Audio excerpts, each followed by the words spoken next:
Poetry in motion, Sunday poetry in motion. Poetry in motion, Sunday poetry in motion. Poetry in motion, Sunday poetry in motion. Poetry in motion, Sunday poetry in motion. Good afternoon once again, it's Poetry in Motion Sunday. I'm Craig Lewis and you're watching episode 11. Kicking off with the first poem of the day, this one is called He Rushed to See the Doctor. A snow-covered landscape from bird's eye view at first take makes England appear like wedding cake, said the tourist on the plane. First time visiting and sure to come again. If a fit of winter doldrums could fascinate such kind, then why do we complain about the heat at summertime? We prefer it when it's cold, said Mr. Jones at number 9. A protester of the sunny vibes, it comes to mind. He's more the kind for raincoats and long strolls across the countryside. How is there such divide in perception about the weather? One takes the sun for granted as if it's here to shine forever, while the other lives in shorts and topping up on tans. And in the cooler or the fridge, they'd be topping up on cans. Evenings on the piss-up, some scran from yesterday's barbecue from the moment that they get up. Bathing in the heat again, and never tan to pick up. Apparently with such kind, Mr. Jones at number 9 would rather not get mixed up. It's written in his face, it's wood he'd rather pick up for his locked fireplace. So when the summer visits, indoors he would stay locked up, traumatized by the time it left him red like lobster. It was about 30 degrees or maybe hotter. It left him in a panic, so he rushed to see the doctor. And moving on to poem number 2. This one's called A Better Place. If my life was a perfume, how sweet would it smell? One thing's for sure, inside the bottle won't be reeking of Yale.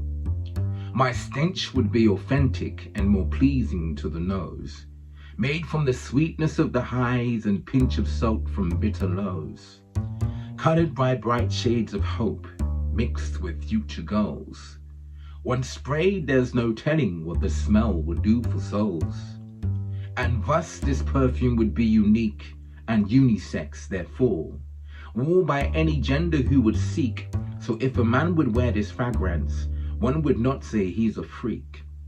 So when you passed him on the street and got a whiff, you'd inquire the perfume's name to regard the perfect gift. You'd recommend to other friends so they can purchase it. It would be less priced than Gucci when you bought it from the store, although its worth would be much more. It would be nationwide if I'd provide a good commercial. Then as a nation we can maybe limbo out this vicious circle. Through this fragrance they'd collected, giving the lynx effect a run for its cheese, smelling sweet as mango tastes when they've sprung from the trees. Each bottle would come with the keys to unlock the frown on any face. You'd be generous to the homeless who'd penny chase. Oh, if my life was a perfume, the world would be a better place. And moving on to the final poem. This one's called Fighting Sleep. Pausing for a moment, applauding my opponent. Her name is Tiredness, the lioness that tries to press my eyelids close when I bid goals to be reached by the line of their death. Each roar she remits means it's time to rest, and sends her army of sleep to fight me. At times there's no way round it, like a miner with fake ID, bidding to convince a bouncer, intellectually up to par enough to denounce the chance of a victory dance, so they advise you to jog on. Hence the weight above my eyes symbolizes tired.com.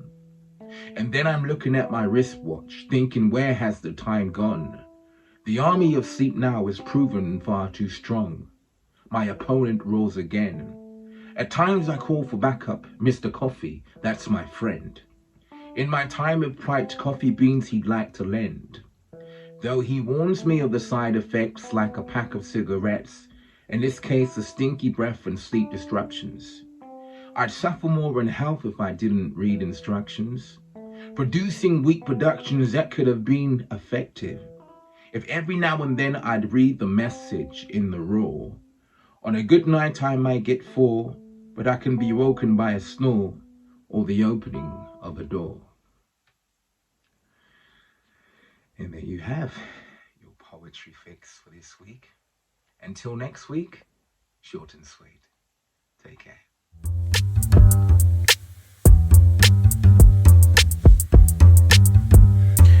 Poetry in motion, Sunday poetry in motion.